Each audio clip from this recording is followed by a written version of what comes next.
Poppy has been suffering from নাম কি? হ্যাঁ Parvez, yes, has been suffering from headache at right side. So চিকিৎসা করা লাগবে এই পপির। তো আমরা তাকে দিয়েছি নেট্রামিউর দিয়েছি, নেট্রামিউর। Sweat profuse, thirst profuse, desire for sweets, scream, noise aggravation, sun heat aggravation, aversion to bread, suppression of skin disease.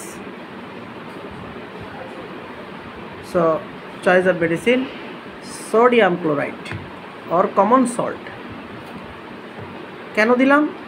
এই যে লক্ষণগুলো ছাড়া আমি আর তেমন কোনো কিছু লক্ষণ, টোটালিটি অফ সিমটম দেখি না। ফ্যাস্টিডিয়াস আছে কিন্তু আর্সেনিকের অন্যান্য লক্ষণ নেই।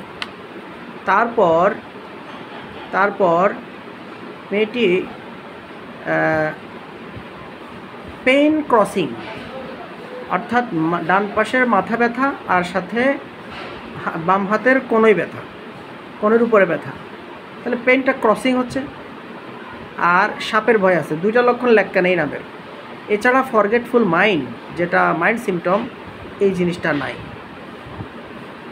তো এছাড়া আরও অল্টারনেট পেইন এই সমস্ত কিছু নাই, যার কারণে আমি ল্যাক্কানিনামটা দিতে পারলাম না। তারপরে সেটা হাতে রাখলাম, যদি নেট্রামিওর ফেল করে তাহলে আমি ল্যাক্কানিনাম দিতে পারব। তো আমাদের পেশেন্ট পপি মেয়েটিকে আমি আরও একবার চিকিৎসা করেছিলাম নেজাল পলিপে। আলহামদুলিল্লাহ সে খুব ভালো অনুভব করেছে, আমার ওষুধে অনেক ভালো হয়েছে। তো দীর্ঘদিন আসেনি, এখন মাথা ব্যথা নিয়ে এসেছে, তাই আমরা মাথা ব্যথার চিকিৎসা দিলাম, নেট্রামিউর চয়েস করলাম বিভিন্ন সিমটমের উপর বেস করে। ইনশাল্লাহ আমার এই পেশেন্ট কেমন আছে, কেমন থাকলো, এটা আপনাদেরকে আমি জানাবো ইনশাল্লাহ।